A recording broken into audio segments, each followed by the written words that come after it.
I'm Jim Hemphill. I'm the Georgia and South Carolina manager for the East Coast Greenway Alliance, and I'm based in Charleston, South Carolina. For us, local partnerships are everything. We literally have the word alliance in the name of our organization. Something about the East Coast Greenway Alliance is we don't build trail, we don't own paving equipment, we don't pour concrete.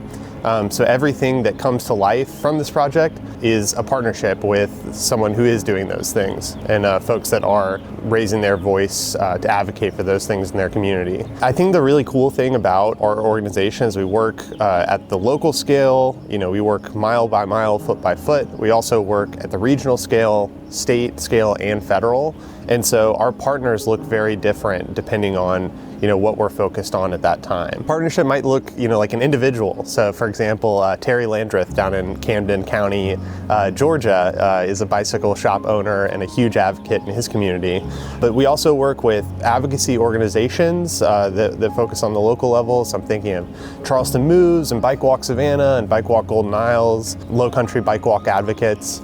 And then we work with local governments at a lot of different scales. So cities, counties, MPOs, and then we work on the state level with state officials and state departments of transportation, departments of natural resources, and then big state advocacy organizations like Georgia Bikes, the Palmetto Trail, Palmetto Cycling Coalition, and then all the way up to the federal level. So we're working with Rails to Trails Conservancy and the League of American Bicyclists and U.S. Department of Transportation.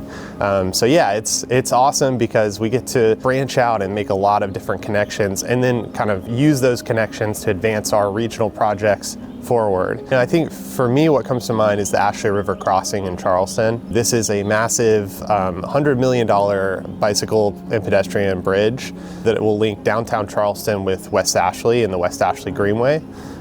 So this has really been a project that's been decades in the making. It's shown up in plans, local plans in Charleston for many, many years, but it wasn't until Charleston Moves and the city of Charleston kind of got together to push this forward and put together a federal grant application for funding. And we were there, from the very beginning. So we were submitting letters of support and working closely with those folks to advance this project forward. Fast forward another 10 years and now there are cranes on the ground and this thing is under construction. I think one of the things that makes us really unique, the communities that we work in, there are places where there's a lot of capacity and a lot of energy around these projects, and then there are places, more rural communities, where there might be one or two people that are driving this forward, or an official in a local government.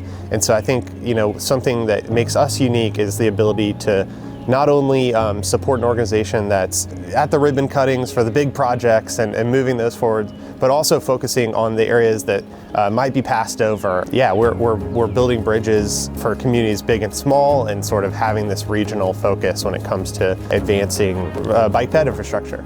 To learn more or get involved with the East Coast Greenway Alliance, visit greenway.org.